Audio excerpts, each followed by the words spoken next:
ಸಾಯಿರಾಮ್. ಆತ್ಮೀಯ ವೀಕ್ಷಕ ಬಾಂಧವರಿಗೆಲ್ಲ ಇವತ್ತಿನ ಜೀವನಾಮೃತ ಕಾರ್ಯಕ್ರಮಕ್ಕೆ ಸ್ವಾಗತ ಸುಸ್ವಾಗತ. ವೀಕ್ಷಕರೇ, ನಿನ್ನೆ ಸಂಚಿಕೆಯಲ್ಲಿ ಕುಡಿಯೋ ಚಟಕ್ಕೆ ಬಲಿಯಾಗಿದ್ದರೆ, ವಿಪರೀತ ಮಾಂಸ ತಿನ್ನೋ ಚಟಕ್ಕೆ ಬಲಿಯಾಗಿದ್ದರೆ, ಸ್ಕೂಲ್ಗೆ ಹೋಗುವಾಗ ಕುಡಿತಿರ್ಲಿಲ್ಲ, ಕಾಲೇಜ್ಗೆ ಹೋಗುವಾಗಲೂ ಕುಡಿತಿರ್ಲಿಲ್ಲ, ಕೆಲ್ಸಕ್ಕೆ ಸೇರಿದ ಮೇಲೆ ಮಗ ಕುಡಿಯೋಕ್ಕೆ ಶುರು ಮಾಡಿದ್ಲು, ಮಗಳು ಕುಡಿಯೋಕ್ಕೆ ಶುರು ಮಾಡಿದ್ಲು ಅಂತೀವಿ ನಾವು. ಮದುವೆ ಆದಮೇಲೆ ಕುಡಿಯೋಕ್ಕೆ ಶುರು ಮಾಡ್ದ ನನ್ನ ಮಗ ಅಂತಾರೆ, ಮದುವೆ ಆದಮೇಲೆ ನನ್ನ ಗಂಡ ಕುಡ್ಕ ಅಂತಾರೆ, ರಿಟೈರ್ಡ್ ಆದಮೇಲೆ ಕುಡಿಯೋಕ್ಕೆ ಶುರು ಮಾಡಿದ್ರು ಅಂತಾರೆ, 60 ವರ್ಷ ಆದಮೇಲೆ. ಹೀಗೆ ಯಾವುದೋ ಒಂದು ಕಾರಣಕ್ಕೋಸ್ಕರ, ಯಾವುದೋ ಒಂದು ವ್ಯಾಮೋಹಕ್ಕೋಸ್ಕರ ಈ ಕುಡಿಯೋ ಚಟ ಅಭ್ಯಾಸ ಆಗಿಬಿಡ್ತದೆ. ವಿಪರೀತ ಮಾಂಸ ತಿನ್ನೋದು ಅಭ್ಯಾಸ ಆಗಿಬಿಡ್ತದೆ. ಇವತ್ತಿನ ಹೆಚ್ಚಿಗೆ ಮಾಂಸ ತಿಂದಷ್ಟು ಹಾರ್ಟ್ ಅಟ್ಯಾಕ್ ಆಗ್ತಾಯಿದೆ. ಅದನ್ನು ಅವಾಯ್ಡ್ ಮಾಡಲಿಕ್ಕೋಸ್ಕರ ಮಾಂಸ ಬಿಡಬೇಕು ಅಂತ ಡಾಕ್ಟ್ರೇ ಹೇಳ್ತಾರೆ. ಸಿಕ್ಕಾಪಟ್ಟೆ ಪ್ರೋಟೀನ್ ಜಾಸ್ತಿ ಆದಾಗ ಹಾರ್ಟು ತಡ್ಕೊಳ್ಳಲ್ಲ, ಆದ್ದರಿಂದ ಮಾಂಸ ಹೆಚ್ಚಿಗೆ ತಿನ್ನಬಾರ್ದು ಅಂತ ಹೇಳ್ತಾರೆ. ಈ ಮಾಂಸ ಮತ್ತು ಮದ್ಯಪಾನ ಕುಡಿಯೋ ಚಟಕ್ಕೆ ಬಲಿಯಾಗಿದ್ದರೆ ಯಾರೇ ಆಗಿರಲಿ, ಅವರು ಹೆಣ್ಣಾಗಲಿ ಗಂಡಾಗಲಿ, ಮಕ್ಕಳಾಗಲಿ, ಯುವತಿಯರೇ ಆಗಿರಲಿ, ವಯಸ್ಸಾದವರೇ ಆಗಿರಲಿ, ಅದನ್ನು ಬಿಡುಗಡೆ ಮಾಡೋದು ಹೇಗೆ ಅಂತೇಳಿ ನಿನ್ನೆ ಒಂದು ಮಂತ್ರ, ಮುದ್ರಾ, ತಂತ್ರ ಹೇಳ್ಕೊಟ್ಟಿದ್ದೆ ನಾನು. ಇದು ನಿನ್ನೆ ಸಂಚಿಕೆ ಒಂದು ಪಕ್ಷಿ ನೋಟ. ಇವತ್ತು ನನ್ನ ಒಂದು ವಿಶೇಷ ಅನುಭವದ ಮೇಲೆ ಒಂದು ಎಪಿಸೋಡ್ ಮಾಡ್ತಾಯಿದ್ದೀನಿ. ಯಾರೋ ಒಬ್ಬರು ಕನಕಪುರದತ್ತ ಒಂದು ಹಳ್ಳಿ, ದೊಡ್ಡ ಜಮೀನ್ದಾರು, ತುಂಬ ಜಮೀನಿದೆ. ಅವರಿಗೆ 3 ಜನ ಗಂಡು ಮಕ್ಕಳು, 2 ಹೆಣ್ಮಕ್ಳು. ಅವ್ರ ಮನೆಯಲ್ಲಿ ಭಾಳ ಸಂಪ್ರದಾಯವಾಗಿ, ಶಾಸ್ತ್ರಬದ್ಧವಾಗಿ ಬಾಳೆ ಬಂತ ಮನೆ ಅದು, ಹಿರಿಯರಿಂದ ದೊಡ್ಡವರಿಂದಲೂ. ಇವತ್ತು ಅವ್ರ ಮನೆಯಲ್ಲಿ 3 ಜನನೂ ಕುಡುಕರೆ. 3 ಜನ ಗಂಡು ಮಕ್ಕಳು ಕುಡಿಯೋಕ್ಕೆ ಶುರು ಮಾಡಿಬಿಟ್ಟಿದ್ದಾರಂತೆ. ನೋಡಿ, ಕುಡಿಯೋದು ಕಲಿತು ಕಲಿತು ಕಲಿತು ಕಲಿತು ಹೆಂಗಾಗಿದೆ ಅಂತಂದರೆ, 3 ಜನ ಸೊಸೆದಿರು ಕೂಡ ಮನೆ ಬಿಟ್ಟು ಹೊಟ್ಟೋಗಿದ್ದಾರಂತೆ. 3 ಜನ ಮಕ್ಕಳು ಕುಡಿಯೋದು ಕಲಿಯೋಕ್ಕೆ ಶುರು ಮಾಡಿ, ಬುದ್ಧಿ ಹೇಳಾಯಿತು, ಡಾಕ್ಟ್ರು ತೋರಿಸಿದ್ದಾಯಿತು, ರಿಹಾಬಿಲೇಷನ್ ಸೆಂಟರ್ಗೆ ಸೇರಿಸಿದ್ದಾಯಿತು, ಆದರೂ ಕುಡಿಯೋ ಚಟ ಬಿಡಲಿಲ್ಲ. 3 ಜನ ಸೊಸೆದಿರು ಮನೆ ಬಿಟ್ಟು ಅವ್ರವ್ರ ಅಪ್ಪನ ಮನೆಗೆ ಹೋಗಿದ್ದಾರೆ. ಇದು ಒಂದು ಭಾಗ. ಎರಡನೇ ಭಾಗ, ಆ ಮನೇಲಿ ಯಾರೋ ಒಬ್ಬ ಎರಡನೇವನೋ ದೊಡ್ಡವನು ಯಾರೋ ಮನೆಯವನು ಕುದುರೆ ರೇಸ್ಗೆ ಬೆಟ್ಟಿಂಗ್ ಕಟ್ತಾನಂತ. ನೋಡಿ, ಬೆಂಗಳೂರಿಗೆ ಬಂದು ದುಡ್ಡು ತೊಗೊಂಡೋಗೋದು, ರೇಸ್ ಕಟ್ಟೋದು ಎಲ್ಲ ಹಾಳು. ಸಾಲ ಮಾಡ್ಕೊಂಬಿಟ್ಟಿದ್ದಾನೆ, ಸಿಕ್ಕಾಬಟ್ಟೆ ಸಾಲ ಮಾಡಿದ್ದಾನೆ. ಕುದುರೆ ರೇಸ್ಗೆ ಹೋಗಿ ಕೊನೆ ಮಗ ಇಸ್ಪಿಟ್ ಆಡೋದು ಕಲ್ತ್ಕೊಂಡ್ಬಿಟ್ಟಿದ್ದಾನೆ, ಕಾರ್ಡ್ಸ್ ಆಡೋದನ್ನ. ಅಲ್ಲೂ ಹೋಗಿ ಅವನು ಸೋತು ದೊಡ್ಡ ಸಾಲ ಮಾಡಿಬಿಟ್ಟಿದ್ದಾನೆ.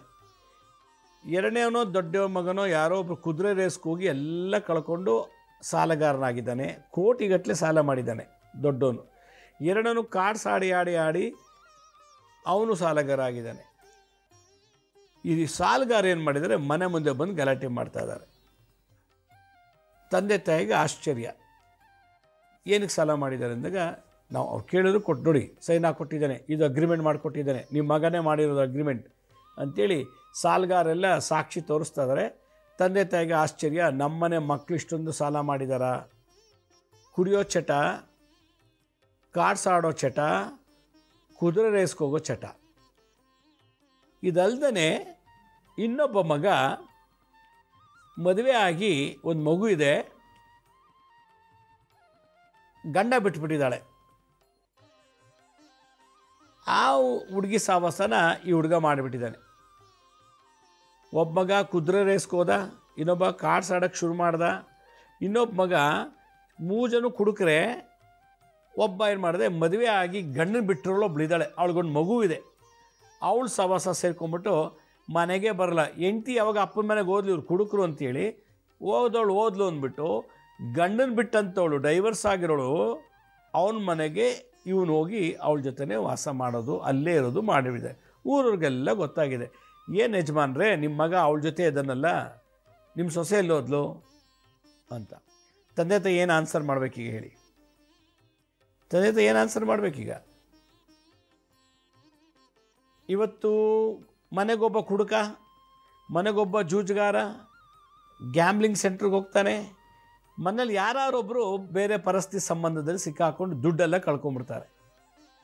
ಇಲ್ಲಿ ನಡೀತಿರೋದಿಷ್ಟೇ, ಧನಹಾನಿ, ಮಾನಹಾನಿ, ಆರೋಗ್ಯ ಹಾನಿ. ಕುಡಿದು ಆರೋಗ್ಯ ಕೆಟ್ಟೋಗ್ತಾ ಇದೆ. ದುಡ್ಡು ಸಾಲ ಮಾಡಿ ಧನಹಾನಿ. ನಿಮ್ಮ ಮಗ ಕುಡುಕ ಅಂತೆ, ನಿಮ್ಮ ಮಗ ಕುದುರೆ ರೇಸ್ಗೆ ಹೋಗಿ ಕಳೆದ್ಬಿಟ್ನಂತೆ, ನಿಮ್ಮ ಮಗ ಯಾವಳ ಮದುವೆ ಆಗಿರೋಳು ಮಗು ಇರೋಳ ಜೊತೆ ವಾಸ ಮಾಡ್ತಾನಂತೆ, ಮಾನಹಾನಿ. ಎಷ್ಟು ಆಸೆ ಇದ್ರೇನು? ಗಂಡು ಮಕ್ಕಳು ಬೇಕು ಅಂತ ದೇವ್ರಿಗೆ ಅರಕೆ ಕಟ್ಟಿದ್ದೇ ಆಯಿತು. ಮಲೆ ಮಹದೇಶ್ವರ ಸ್ವಾಮಿಗೆ ಅರಕೆ ಕಟ್ಟಿದ ಮೇಲೆ ಮಗ ಆದನಂತೆ. ಆ ಅಮ್ಮ ಹೇಳೋದು, ಮಲೆ ಮಹದೇಶ್ವರ ಸ್ವಾಮಿಗೆ ಹೋಗಿ ಅರಕೆ ಕಟ್ಕೊಂಡ್ಬಂದ್ಮೇಲೆ ನಂಗೆ ಗಂಡು ಮಕ್ಕಳಾಯಿತು. ನೋಡಿ, ಗಂಡು ಮಕ್ಕಳಾಗಲಿ ಅಂತ ಅರಕೆ ಕಟ್ಟಿದ್ದಕ್ಕೆ ಗಂಡು ಮಕ್ಕಳಾಯಿತು. ಆದರೆ 3 ಜನನೂ ಮನೇಲಿ ಕುಡುಕರು. ಆ ಹೆಣ್ಮಕ್ಳಿಗೆ ಪಾಪ ಸೊಸೆದಿರು ಬಾಳಿ ಯಾರು ನೋಡೋಕ್ಕಾಗತ್ತೆ ಅವ್ರ ಗೋಳನ್ನ. ಗಂಡ ಕುಡ್ಕೊಂಬಂದು ಸರಿ ಹೋಗ್ಲಿ, ದಿನ ಬೈತಾನೆ, ಹೊಡಿತಾನೆ. ಏನು ಮಾಡಿದ್ರು ಇದು ರುಚಿ ಇಲ್ಲ, ಇದು ಸಪ್ಪೆ, ಇದು ಹುಳಿ, ಇದು ಖಾರ ಅಂತ ಬೈತಾನೆ. ಕುಡಿದ ಜ್ಞಾನದಲ್ಲಿ ಬಾಯಿ ಬಂದು ಹೊಲ್ಸು ಮಾತಾಡ್ತಾನೆ. ಕುಡಿದ ಜ್ಞಾನದಲ್ಲಿ ನಮಗೆಲ್ಲ ಹೊಡಿತಾನೆ. ಎಷ್ಟು ಇರೋಣ, ನಮ್ಮ ಮನೆ ಬಿಟ್ಟು ಹೊಟ್ಟೋದೆ, ನಮ್ಮ ಅಪ್ಪನ ಮನೆ ನೆಮ್ಮದಿಯಾಗಿದ್ದೀನಿ ಈಗ ಅಂತ ಕುಡುಕನ ಜೊತೆ ಸೇರ್ಕೊಂಡು ಬಾಳೋಕ್ಕಿಂತ ಎಲ್ಲರೂ ದುಡ್ಕೊಂಡು ಭಿಕ್ಷೆ ಬೇಡಿ ಬದುಕೋದು ವಾಸೆ ಅನ್ನೋದು ನಮ್ಗೆ ಅರ್ಥ ಆಗಿದೆ. ಕೋಟ್ಯಾಂತರ ರೂಪಾಯಿ ಆಸ್ತಿ ಇರೋ ಮನೆ ಮಕ್ಕಳು 3 ಜನ ಕುಡುಕರು, 3 ಜನಕ್ಕೂ ದುಶ್ಚಟಗಳು. ಇದು ಹೆಂಗೆ ಬಂತು, ಹೇಗಾಯಿತು ಅನ್ನೋದು ಗೊತ್ತಿಲ್ಲ. ಇದು ನಡೀತಾ ಇದೆ ಪ್ರತಿಯೊಬ್ಬರ ಮೇಲೆ. ಇದು ಯಾರನ್ನು ಹೆಂಗೆ ನಂಬೋದು ಗೊತ್ತಿಲ್ಲ. ಮನೇಲಿ ಸಭಾ ಸೋಷನ್ ಹಾಳಾಗೋದ್ನೋ ಅಥವಾ ಅದೊಂದು ಶೋಕಿ ಮಾಡಬೇಕು ಇರೋವಷ್ಟು ದಿವಸ ಅಂತ ನಿಮ್ಮ ಶೋಕಿ ತಾನೇ ಕಲ್ತ್ಕೊಂಡೋ ಗೊತ್ತಿಲ್ಲ. ಈ ಥರದ್ದು ಒಂದು ಕೌಟುಂಬಿಕ ಸಮಸ್ಯೆಯಲ್ಲಿ ಇದು ಒಂದು ಸಮಸ್ಯೆ. ಕುಡುಕರು ಮನೇಲಿ ಇತ್ತು ಅಂದರೆ ಹೆಣ್ಮಕ್ಳಿಗೆ ನೆಮ್ಮದಿ ಇಲ್ಲ. ನೋಡಿ, ಈಗ ಎಲ್ರಿಗೂ ಅವ್ರಿಗೆ ಆರೋಗ್ಯ ಕೆಟ್ಟೋಗ್ತಾ ಇದೆ. ಇಷ್ಟೆಲ್ಲ ಮಾಡಿದ್ರು ಕೂಡ ಅವ್ರಿಗೇನು ಒಂದು ಕಾರ್ ತೊಗೊಂಡಿಲ್ಲ, ಒಂದು ಮನೆ ಕಟ್ಟಲಿಲ್ಲ, ಒಂದು ಸೈಟ್ ತೊಗೊಳ್ಳಿಲ್ಲ. ಎಲ್ಲ ಕುಡಿಯೋದಕ್ಕೆ ಕುದುರೆ ರೈಸ್ಗೆ ಹಾಕಿ ಇಸ್ಪಿಟ್ಗೆಲ್ಲ ಹಾಕಿ ಹಾಳು ಮಾಡಿ ಇವತ್ತು ಭಾಳ ಕಷ್ಟಪಡ್ತಿದ್ದಾರೆ. ನಾನು ಹೇಳ್ತಾ ಇದ್ದೆ, ಒಂದೇ ಕುಟುಂಬದಲ್ಲಿ 3 ಜನ ಮಕ್ಕಳು ಕುಡಿಯೋದು ಕಲ್ತ್ಕೊಂಡ್ಬಿಟ್ಟು ಇವತ್ತು ಅವ್ರ ಸಂಸಾರನೇ ಬೀದಿಗೆ ಬಂದುಬಿಟ್ಟಿದೆ. ಇನ್ನೊಂದು, ಇವರೆಲ್ಲ ಕುಡಿದು ಹಾಳಾಗಲಿ ಅಂಥೇಳಿ ಕಾಟೇರಿ ಪ್ರಯೋಗ ಅಂತ ಒಂದು ಪ್ರಯೋಗ ಇದೆ. ಆ ಪ್ರಯೋಗ ಮಾಡಿಬಿಟ್ಟ ಅಂದರೆ ಎಂಥ ಸನ್ಯಾಸ, ಎಂಥ ಮಹಾನ್ ಪುರುಷರು ಕೂಡ ಕುಡಿಯೋಕ್ಕೆ ಶುರು ಮಾಡಬೇಕು, ಹಂಗಾಗ್ಬಿಡ್ತದೆ. ಅಷ್ಟು ಪವರ್ ಇದೆ ಆ ಮಂತ್ರತಂತ್ರದಲ್ಲಿ. ಒಬ್ಬರು ಭಾಳಷ್ಟು ಜನ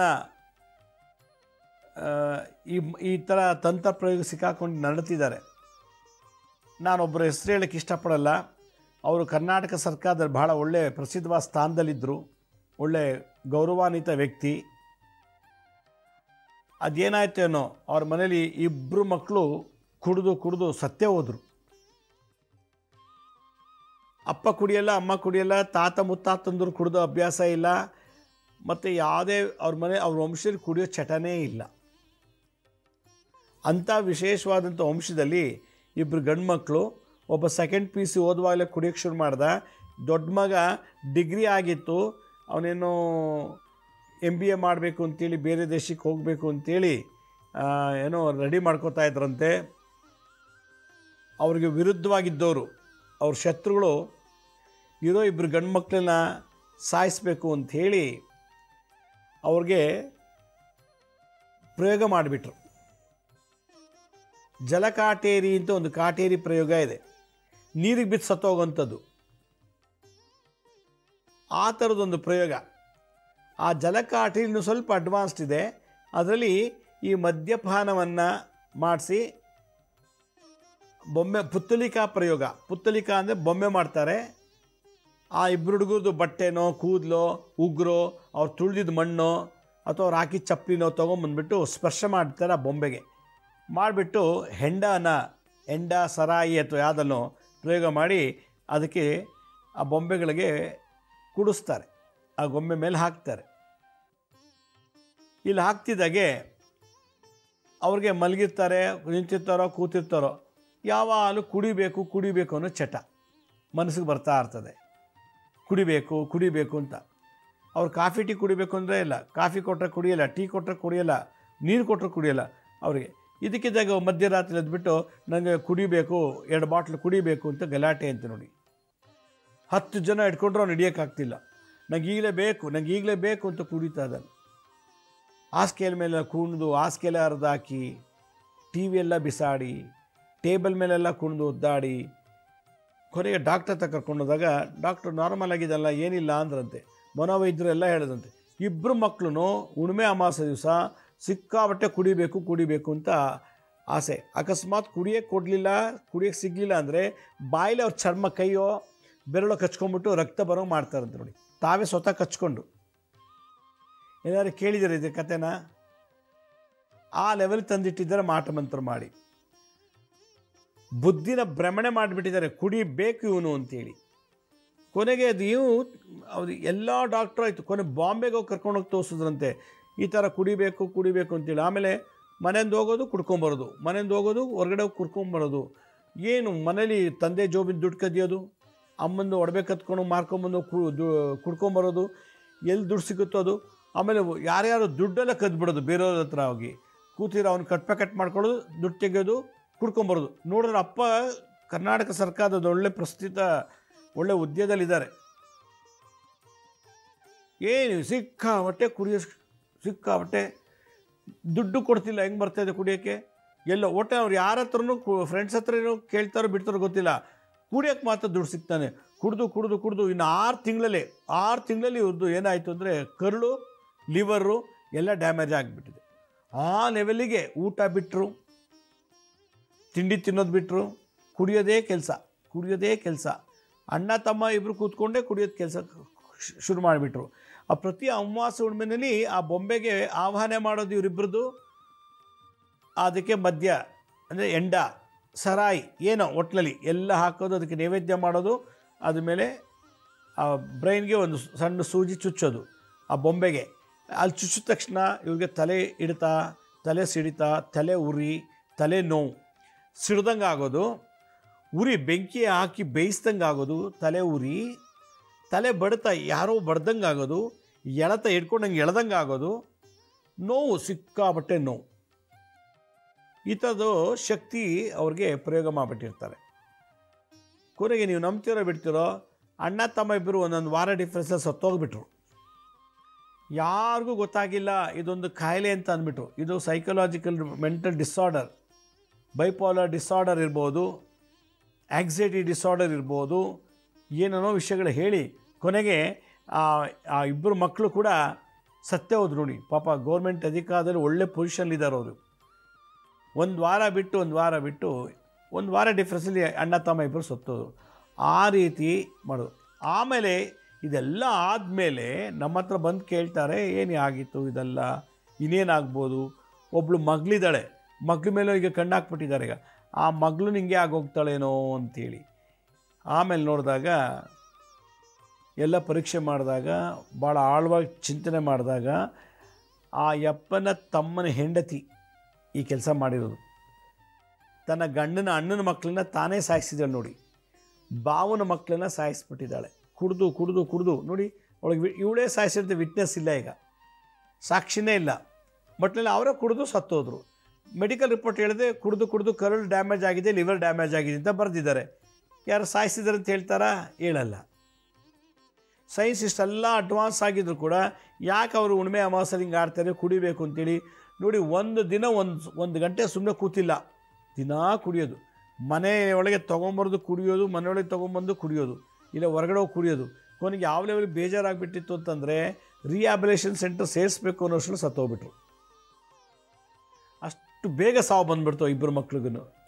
ಈ ಥರ ಕುಡಿಯೋದು ಮುಖಾಂತರ ಮನೆ ಹಾಳು ಮಾಡಿಸ್ತಾರೆ, ಜಮೀನು ಹಾಳಾಗೋಂಗೆ ಮಾಡ್ತಾರೆ, ಒಡವೆ ಎಲ್ಲ ಕಳ್ಕೊಳಂಗೆ ಮಾಡ್ತಾರೆ, ಸಾಲಗಾರರಂಗೆ ಮಾಡ್ತಾರೆ. ಇದೆಲ್ಲ ಹಾಳಾಗೋಗ್ಲಿ, ಒಡವೆ ವಸ್ತ್ರ ಹೋದ್ರೆ ಮತ್ತೆ ಸಂಪಾದನೆ ಮಾಡ್ಬೋದು. ವ್ಯಕ್ತಿನೇ ಸಾಯೋಂಗೆ ಮಾಡಿಬಿಟ್ರೆ, ಈ ಕುಡಿಯೋ ಚಟದಿಂದ ವ್ಯಕ್ತಿನ ಸತ್ತೋದ್ರೆ, ನನಗೆ ಅದು ಮಾಡಬೇಕು, ಇದು ಮಾಡಬೇಕು, ಆ ಮನೆ ಕಟ್ಟಬೇಕು, ಕಾರ್ ತೊಗೋಬೇಕು, ಸೈಟ್ ತೊಗೋಬೇಕು, ಆ ಪೊಸಿಷನ್ಗೆ ಹೋಗಬೇಕು, IAS ಆಗಬೇಕು, IPS ಆಗಬೇಕು ಅಂತ 108 ಆಸೆ. ಆದರೆ ಆರೋಗ್ಯ ಸರಿ ಇಲ್ಲ, ಕುಡಿದು ಆರೋಗ್ಯ ಒಟ್ಟೋಗಿದೆ. ಏನು IAS IPS ಮಾಡ್ತೀವಿ ನಾವು? ಅದರಿಂದ ನಮ್ಮ ಆರೋಗ್ಯ ದೊಡ್ಡ ಐಶ್ವರ್ಯ. ನಾವಾಗಿದ್ದು ನಾವು ನಮ್ಮ ಆರೋಗ್ಯನ ಹಾಳು ಮಾಡ್ಕೋತಿದ್ದೀವಿ ಈ ಕುಡಿತ ಮತ್ತು ಈ ಜೂಜು ಇವೆಲ್ಲದಿಂದ. ಅಂದರೆ ಇದಕ್ಕಿಂತ ಬೇರೆ ಮೂರ್ಖತನ ಮತ್ತೊಂದಿಲ್ಲ. ಯಾರ ಮನೆಯಲ್ಲಿ ಗಂಡಸರಾಗಲಿ ಹೆಂಗಸರಾಗಲಿ, ಗಂಡು ಮಕ್ಕಳಾಗಲಿ ಹೆಣ್ಮಕ್ಳಾಗಲಿ, ರಿಟೈರ್ಡ್ ಆದಮೇಲೋ ಅಥವಾ ರಿಟೈರ್ಡ್ ಮುಂಚೆನೋ ಕುಡಿಯೋದು ಕಲ್ತ್ಕೊಂಡು ರೋಗಿಷ್ಠರಾಗಿ ರೋಗ ಬಾಧೆ ನರಳ್ತಾ ಇದ್ದರೆ, ಮಾಟಮಂತ್ರ ತಂತ್ರಗಳಿಂದ ಕುಡಿಯೋ ಚಟ ಬರೋಂಗೆ ಮಾಡಿಬಿಟ್ಟಿದ್ರೆ, ಬಲಿ ಕೊಟ್ಟು ಪ್ರಾಣಿ, ಹಂದಿ ಬಲಿ, ಕೋಳಿ, ಯಾವುದೇ ಪ್ರಾಣಿ ಬಲಿ ಕೊಟ್ಟು ಇವರೆಲ್ಲ ಕುಡಿದು ಹಾಳಾಗೋಗ್ಲಿ, ಇವ್ರ ವಂಶ, ಇವ್ರ ಮನೆತನ ಕುಡಿದು ಹಾಳಾಗಬೇಕು ಅಂತೇಳಿ ಸಂಕಲ್ಪ ಮಾಡಿ ಮಾಟಮಂತ್ರ ತಂತ್ರ ಪ್ರಯೋಗ ಮಾಡಿದರೆ, ಅಂಥ ಶಕ್ತಿಯನ್ನು ತೆಗೆದುಹಾಕೋಕ್ಕೆ ಇವತ್ತು ಎಲ್ಲೂ ಔಷಧಿ ಇಲ್ಲ, ಇಂಜೆಕ್ಷನ್ ಇಲ್ಲ, ಟಾನಿಕ್ ಇಲ್ಲ. ಅದರಿಂದ ನನ್ನ ಒಂದು ಸಜೆಷನ್ ಏನಪ್ಪ ಅಂತಂದರೆ, ಮುದ್ರಾ ಮಂತ್ರ ತಂತ್ರದಿಂದ ಇದನ್ನು ತೆಗಿಬೋದು. ಹೇಗೆ ಅಂತಂದರೆ ನೋಡಿ, ತೋರ್ಬೆರಳು ಗುರುಗ್ರಹ, ಗುರು ಜ್ಞಾನಕಾರಕ, ಬುದ್ಧಿ ಕೊಡ್ತಾನೆ. ಕುಡಿಬಾರ್ದು, ಕುಡಿದ್ರೆ ಆರೋಗ್ಯ ಹಾಳು, ಸಾಲ ಆಗತ್ತೆ, ನಮ್ಮ ಮನೆಗೆ ಗೌರವ ಹೊಟ್ಟೋಗುತ್ತೆ, ನಮ್ಮ ಮರ್ಯಾದೆ ಹೊಟ್ಟೋಗುತ್ತೆ ಅಂತೇಳಿ ಈ ಗುರುನ ಕ್ಲೀನಾಗಿ ಇಟ್ಕೋಬೇಕು. ಮಧ್ಯದ ಬೆರಳು ಶನಿಗ್ರಹ, ಶನಿಗ್ರಹನೇ ಈ ಜೂಜು, ಕುದುರೆ ರೈಸು, ಇಸ್ಪಿಟ್ಟಾಡೋದು, ಕುಡಿತಗಳೆಲ್ಲ ಕಲಿಯೋದಕ್ಕೆ ಮಾಡೋದು ಅವಕಾಶ ಕೊಡೋದು. ಮತ್ತು ಉಂಗುರದ ಬೆರಳು ಸೂರ್ಯ. ಈ ಮೂರನ್ನು ಒಂದಕ್ಕೊಂದು ಟಚ್ ಮಾಡಬೇಕು. ಈಗ ನೋಡಿ, ಈಗ ಒಂದಕ್ಕೊಂದು ಟಚ್ ಮಾಡಬೇಕು. ಹೆಬ್ಬೆಟ್ಟು ಮತ್ತು ಕಿರುಬೆರಳು ಹೊರಗಡೆ ಚಾಚಬೇಕೀಗೆ. ಇನ್ನೊಂದು ಹೇಳ್ತೀನಿ, ತೋರ್ಬೆರಳು, ಮಧ್ಯದ ಬೆರಳು ಉಂಗುರದ ಬೆರಳು, ತೋರ್ಬೆರಳು ಗುರು, ಮಧ್ಯದ ಬೆರಳು ಶನಿ, ಮತ್ತು ಈ ಉಂಗುರದ ಬೆರಳು ಸೂರ್ಯ ದೇಹಕಾರಕ, ದೇಹ ಆರೋಗ್ಯ ಕೊಡುವಂಥವನು, ಮತ್ತು ಆತ್ಮಕಾರಕ. ಇನ್ನುಳಿದು ಕುಜ ಅಂದರೆ ಬುಧ, ಕಿರುಬೆರಳು ಮತ್ತು ಶುಕ್ರ, ಇದಷ್ಟು ಹೊರಗಡೆ ಇರಬೇಕು. ಈಗ ಇಟ್ಕೋಬೇಕು. ಈಗ ಇಟ್ಕೊಂಡು ಕಣ್ಣು ಮುಚ್ಕೊಂಡು ಉತ್ತರ ಅಥವಾ ಪೂರ್ವಕ್ಕೆ ಮುಖ ಮಾಡಿಕೊಂಡು, ಓಂ ದಶವದನಾಯೈ ಚ ವಿದ್ಮಹೇ ಜ್ವಾಲಾಮಾಲೈ ಚ ಧೀಮಹಿ ತನ್ನೋ ಪರಾಶಕ್ತಿ ಪ್ರಚೋದಯಾತ್. ಓಂ ದಶವದನಾಯೈ ಚ ವಿದ್ಮಹೇ ಜ್ವಾಲಾಮಾಲೈ ಚ ಧೀಮಹಿ ತನ್ನೋ ಪರಾಶಕ್ತಿ ಪ್ರಚೋದಯಾತ್.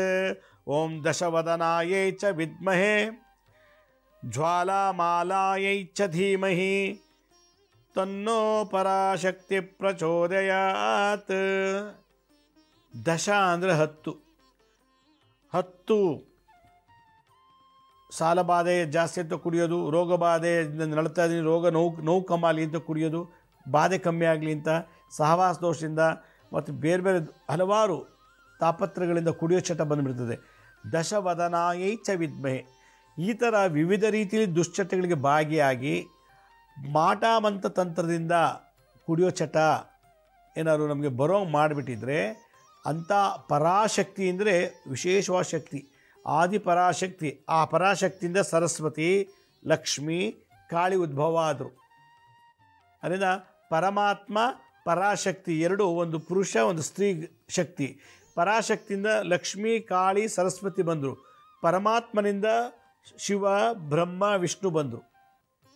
ಅಂಥ ಪರಾಶಕ್ತಿ ಜ್ವಾಲನೇ ಮಾಲಾ ಆಗಿರುವಂಥವಳು, ಇಡೀ ಶರೀರವೇ ಜ್ವಾಲೆ ಅಂದರೆ ಅಗ್ನಿಲಿರುವಂಥವಳು. ಈ ಮಾಟಮಂತ್ರ ತಂತ್ರದಿಂದಾಗಲಿ, ದುಷ್ಟ ಜನರಿಂದಾಗಲಿ, ದುಷ್ಟ ಚಟುವಟಿಕೆಗಳು, ಕುದುರೆ ರೈಸ್ ಅಂತೆ, ಇಸ್ಪೀಟ್ ಅಂತೆ, ಗ್ಯಾಮ್ಲಿಂಗ್, ಆ ಥರದಲ್ಲಿ ನಮ್ಗೆ ದಾನ ಮಾನ ಮತ್ತು ರೋಗ ಬರೋ ಥರ ಏನಾರು ಇತ್ತು ಅಂದರೆ ಅದನ್ನು ಸುಟ್ಟು ಭಸ್ಮ ಮಾಡು ಅಂಥೇಳಿ ಈ ಪರಾಶಕ್ತಿ ಗಾಯತ್ರಿ ಮಂತ್ರ ಇದು. ಓಂ ದಶವದನಾಯೈ ಚ ವಿದ್ಮಹೇ ಜ್ವಾಲಾಮಾಲೈ ಚ ಧೀಮಹಿ ತನ್ನೋ ಪರಾಶಕ್ತಿ ಪ್ರಚೋದಯಾತ್. ಇದು ಮಾಡಬೇಕು. ತಂತ್ರ ಏನಪ್ಪ ಅಂತಂದರೆ, ಒಂದು ನಿಂಬೆಹಣ್ಣು, ಒಂದು 3, 4 ಅಥವಾ 5 ಒಣಮೆಣಸಿನ್ಕಾಯಿ, ಒಂದು 5-6 ಎಳಸು ಬೆಳ್ಳುಳ್ಳಿ, ಮತ್ತು ಕರಿಮೆಣಸು, ಲವಂಗ, 1-2 ಲವಂಗ, 2-3 ಕರಿಮೆಣಸು ಇಟ್ಕೊಂಡು ಈ ಮಂತ್ರ ಹೇಳಿ ಯಾರು ತುಂಬ ಕುಡಿತಿದ್ದಾರೋ ಅವ್ರಿಗೆ 21 ಸಲ ಇಳಿ ತೆಗೆದುಬಿಟ್ಟು ಜ್ವಾಲಾಮಾಲೆ ಅಂದರೆ ಬೆಂಕಿಗೆ ಹಾಕ್ಬಿಡ್ಬೇಕು, ಕೆಂಡ ಹಾಕ್ಬಿಟ್ಟು ಕೆಂಡದಲ್ಲಿ ಬಿಸಾಕ್ಬಿಡ್ಬೇಕು, ಅದನ್ನು ಇಳಿ ತೆಗೆದ್ಬೇಕು. ಇದನ್ನು ಹುಣ್ಣಿಮೆ ಅಮಾವಾಸ್ಯೆ ಮಾಡಬೇಕು. ಎಲ್ಲಿವರೆಗೂ ಇದು ಮಾಡ್ತಿರೋ ಅಲ್ಲಿವರೆಗೂ ಚೆನ್ನಾಗಿರ್ತಾರೆ. ಆಗಾಗ ಮಾಡ್ತಾ ಇರಬೇಕು. ಅದರಿಂದ ನಮ್ಮ ಗೋತ್ರದಲ್ಲೇ ಕುಡಿಯೋದಿಲ್ಲ, ಇವರೆಲ್ಲ ಕುಡುಕರಾಗಿ ಸತ್ತೋರು. ಕುಡಿದು ನೋಡಿ, ದಿನಕ್ಕೆ ಇಲ್ಲ ಅಂದ್ರೂ 5,000 to 10,000 ಜನ ಜಗತ್ತಿನಲ್ಲಿ ಕುಡಿದು ಸಾಯ್ತಾರಂತೆ. ಈ ಸರಾಯಿ ಹೆಂಡ ಎಲ್ಲ ಕುಡಿದು ಇಡೀ ಜಗತ್ತಿನಲ್ಲಿ ದಿನಕ್ಕೆ ಒಂದು 10,000 ಜನ ಸಾಯ್ತಾರಂತೆ ನೋಡಿ, ಕುಡಿತದಿಂದ. ತಿಂದು ಸತ್ತಿಲ್ಲ, ಒಳ್ಳೆ ಊಟ ಮಾಡಿ ಸಾಯ್ತಾ ಇಲ್ಲ, ಹಾಲು ಕಾಫಿ ಟೀ ಕೂಡ ಸಾಯ್ತಾ ಇಲ್ಲ. ಈ ಥರ ದುಶ್ಚಟಕ್ಕೆ ಒಂದು ದಿನಕ್ಕೆ 30,000-40,000 ಜನ ಈ ಕಾರ್ಡ್ಸು, ಕುದುರೆ ರೈಸು, ಗ್ಯಾಮ್ಲಿಂಗ್ನಲ್ಲಿ ಸೋತು ಹಣ ಕಳ್ಕೊತಾರಂತೆ ಇಡೀ ಜಗತ್ತಿನಲ್ಲಿ. ಬೆಂಗಳೂರು ಒಂದಲ್ಲ, ಇಡೀ ಜಗತ್ತಿನ ಮೇಲೆ ಇಷ್ಟು ಪಾಪ್ಯುಲೇಷನ್ ಆಗಿ ದಿನಕ್ಕೆ ಇಷ್ಟನ್ನು, ವರ್ಷಕ್ಕೆ ಎಷ್ಟಾಯಿತು? ವರ್ಷಕ್ಕೆ ಎಷ್ಟು ಜನ ಕುಡುಕರು ಸೃಷ್ಟಿ ಆಯ್ತಾರೆ? ಇದನ್ನೆಲ್ಲ ತೆಗಿಬೇಕು ಅಂದರೆ ಆ ಪರಾಶಕ್ತಿ, ಆ ಮೂಲ ಆದಿದೇವತೆ, ಬ್ರಹ್ಮಾಂಡ ನಾಯಕಿ, ಆ ಶಕ್ತಿ ನಮ್ಮನ್ನು ಕಾಪಾಡಬೇಕು. ಅದರಿಂದ ಮಾಟ ಮಂತ್ರ ತಂತ್ರದಿಂದ ಪ್ರಯೋಗ ಮಾಡಿ ಮನೆಯಲ್ಲಿ ಕುಡುಕರನ್ನ ಸೃಷ್ಟಿ ಮಾಡಿಬಿಟ್ಟಿರ್ತಾರೆ. ಮಂತ್ರ ಪ್ರಯೋಗದಿಂದ ಕುಡಿಯೋದ್ರಿಂದ ಮಾಡಿಬಿಟ್ಟಿರ್ತಾರೆ. ಆ ಥರದ್ದು ಏನಾರು ಇತ್ತು ಅಂದರೆ ಈ ಪರಾಶಕ್ತಿ ಗಾಯತ್ರಿ ಮಂತ್ರ ಭಾಳ ಪವರ್ಫುಲ್. ಇದನ್ನು ಮಾಡಬೇಕು. ಇದನ್ನು ಮನೇಲಿ ಹೇಳ್ತಾ ಇದ್ದರೆ ನಮ್ಗೆ ಯಾರೂ ಕೂಡ ಮನೇಲಿ ಕುಡುಕರು ಉಟ್ಕೊಳ್ಳಲ್ಲ, ಕುಡಿಯೋದು ಕೂಡ ಬಿಟ್ಟುಬಿಡ್ತಾರೆ. ಅಷ್ಟು ಪವರ್ಫುಲ್ ಈ ಗಾಯತ್ರಿ ಮಂತ್ರ, ಪರಾಶಕ್ತಿ ಗಾಯತ್ರಿ ಮಂತ್ರ. ಇದು ನನ್ನ ಕಡೆಯಿಂದ ಕೊಡುವಂಥ ಒಂದು ಸಜೆಷನ್. ಅದಕ್ಕೆ ಹೇಳ್ತೀವಿ, ಮನೆಗೊಬ್ಬ ಮಾಂತ್ರಿಕ, ಮನೆಗೊಬ್ಬ ಮುದ್ರೆ ಮಾಡೋನಿರಬೇಕು, ಮನೆಗೊಬ್ಬ ಯಂತ್ರ ಬರೆಯೋನಿರಬೇಕು, ಮನೆಗೊಬ್ಬ ತಂತ್ರ ಮಾಡೋನಿರಬೇಕು, ಮನೆಗೊಬ್ಬ ವೈದ್ಯನಿರಬೇಕು, ಮನೆಗೊಬ್ಬ ಅಗ್ನಿಹೋತ್ರಿ ಮಾಡೋನಿರಬೇಕು. ಆಗ ಈ ಮಾಟ ಮಂತ್ರ, ದುಷ್ಟಶಕ್ತಿಗಳು, ಕೆಟ್ಟ ಜನರ ಸಹವಾಸದಿಂದ ಬರೋ ದೋಷಗಳೆಲ್ಲ ನಿವಾರಣೆ ಮಾಡ್ಬೋದು. ಅದಕ್ಕೆ ಇದು ವಿಜ್ಞಾನಕ್ಕೂ ಮೀರಿದ್ದು ಅಂತ ಹೇಳ್ತಾ, ನಮ್ಮ ಹಳೆ ಸಂಚಿಕೆ ಯಾರು ನೋಡೋಕ್ಕಾಗಿಲ್ವೋ ನಮ್ಮ ಶಿರಡಿ ಸಾಯಿ ಭಿಕ್ಷಾ ಕೇಂದ್ರ ಮತ್ತು ಹೆಲ್ತ್ ಸೈನ್ಸ್ ಅಂತ 2 ಯೂಟ್ಯೂಬ್ ಚಾನಲ್ ಇದೆ. ಇದ್ರ ಜೊತೆಗೆ SSPK ಜ್ಞಾನೋದಯ ಅಂತ ಒಂದು ಮ್ಯೂಸಿಕ್ ಚಾನಲ್ ಇದೆ. 3ಕ್ಕೂ ಸಬ್ಸ್ಕ್ರೈಬ್ ಮಾಡ್ಕೊಳ್ಳಿ. ಪಕ್ಕದಲ್ಲಿರೋ ಬೆಲ್ ಬಟನ್ ಪ್ರೆಸ್ ಮಾಡಿ, ನೋಡಾದ್ಮೇಲೆ ಲೈಕ್ ಅನ್ನೋ ಬಟನ್ ಪ್ರೆಸ್ ಮಾಡಿ. ಆಮೇಲೆ ಆ ಲಿಂಕನ್ನು ನಿಮ್ಮ ಬಂಧು ಮಿತ್ರರಿಗೆ ವಾಟ್ಸಪ್ ಮುಖಾಂತರ, ಇಮೇಲ್ ಮುಖಾಂತರ ಶೇರ್ ಮಾಡಿ. ಗುರುಜಿ ಲಕ್ಷ್ಮೀ ಶ್ರೀನಿವಾಸ್ ಅಂತೇಳಿ ಫೇಸ್ಬುಕ್ಕು, ಇನ್ಸ್ಟಾಗ್ರಾಮು, ಟ್ವಿಟ್ಟರು, ಲಿಂಕ್ಡ್ಇನ್ ಕೂಡ ಅಪ್ಲೋಡ್ ಮಾಡ್ತಿದ್ದೀವಿ. ಅಲ್ಲೆಲ್ಲ ಕಡೆನೂ ನಿಮಗೆ ಭಾಳಷ್ಟು ಇನ್ಫಾರ್ಮೇಷನ್ ಸಿಗುತ್ತೆ. ಅಪಾಯಿಂಟ್ಮೆಂಟ್ಸ್ ಬೇಕಿದ್ದವರು www.lakshmisrinivas.in ಅಂತ ನೀವೇ ಲಾಗಿನ್ ಆಗಿ ಯಾವ ಡೇಟು ಯಾವ ಟೈಮ್ಗೆ ಅಪಾಯಿಂಟ್ಮೆಂಟ್ಸ್ ತೊಗೊಳ್ಳಿ ಅಂತ ಹೇಳ್ತಾ ಇವತ್ತಿನ ಸಂಚಿಕೆಯನ್ನು ಮುಗಿಸ್ತೀನಿ. ಇದೇ ರೀತಿ ನಾಳಿನ ಸಂಚಿಕೆಯಲ್ಲಿ ಮತ್ತೊಂದು ವಿಶೇಷವಾದಂಥ ಮಾಹಿತಿಯನ್ನು ತಮ್ಮನ್ನು ಭೇಟಿ ಮಾಡ್ತೀನಿ. ಅಲ್ಲಿವರೆಗೂ ನನ್ನ ನಮಸ್ಕಾರ. ಸಾಯಿರಾಮ್.